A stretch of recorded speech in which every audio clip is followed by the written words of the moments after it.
Next हमारे पास part 5 है। सबसे पहले हम क्या करेंगे जी, यहाँ पर ये देखें कि ये एक वैल्यू ऊपर है और एक वैल्यू नीचे है। आप यूँ समझें, तो इस पे आप यूँ समझें, जब दो वैल्यू आपस में डिवाइड हो रही है तो क्वेश्चन लॉ जो है वो अप्लाई हो जाएगा।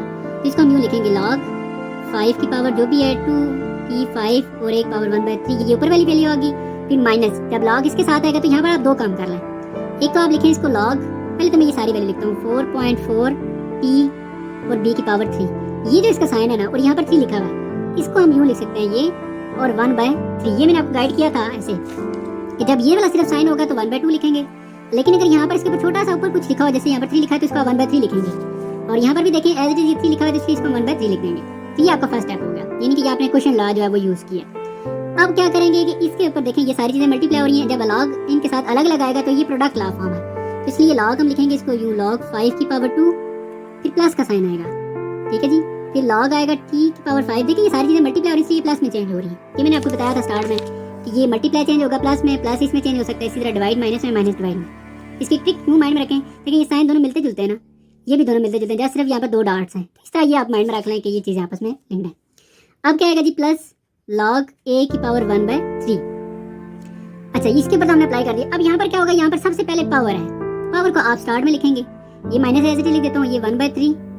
अब बाकी चीज़ें आप सारी लिख दें as it is, log 4.4 t और b की पावर 3। यहाँ पर क्या हुआ, लॉग अप्लाई हो गया सबके साथ, यहाँ पर पावर शुरू में आ गई, बाकी एज इट इज। अब हम क्या करेंगे जी, यहाँ पर ये देखें ये जो पावर है ये पावर शुरू में आ जाती है, इसलिए हम ये पावर क्या करेंगे, इसको लिखेंगे 2 और ये आ जाएगा लॉग 5, फिर प्लस, अब ये भी पावर शुरू में, ये 5 और ये आ जाएगा लॉग t, फिर अगेन ये पावर शुरू में आएगी 1/3 लॉग a, फिर माइनस 1/3। अब ये जो लॉग है, ये लॉग जब अलग अलग इन तीनों के साथ मल्टीप्लाई होगा तो ये चीजें मल्टीप्लाई हो रही है तो ये साथ ये प्लस में चेंज हो जाएंगी। इसको अब यूँ लिखें, लॉग 4.4, फिर ये आ जाएगा प्लस, क्योंकि ये मल्टीप्लाई हो रही है इसलिए प्लस में चेंज हो जाएगा, लॉग t और प्लस, यहाँ पर लॉग इसके साथ आएगा तो ये लॉग, इसको बेशक आप यहाँ पर b3 लिख दें या तो आप यहाँ पर भी लिख सकते हैं, चलो मैं यहाँ पर लिख देता हूँ। अब आपने क्या करना है जी, यहाँ पर तो तकरीबन ये सॉल्व हो चुका है, ये मजीद सॉल्व होगा। एक तो माइनस का साइन है, जब ये ब्रैकेट खत्म करेंगे तो ये माइनस का साइन जो है ना सबके साथ अलग अलग हो जाएगा।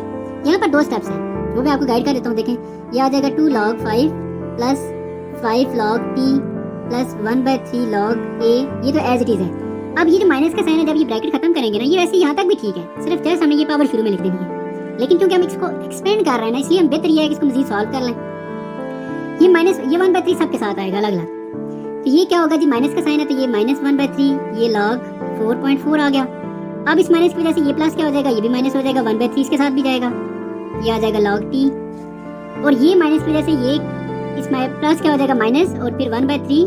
अब यहाँ पर भी जो पावर है ये भी शुरू में आएगी, यहाँ पर आ जाएगी 3 log और b आ जाएगा। ठीक है जी, यहाँ तक क्लियर हो गया। ये देखिए ये जो 1/3 था ये सब के साथ अलग अलग आएगा, क्योंकि ये तीनों का है पावर और आज।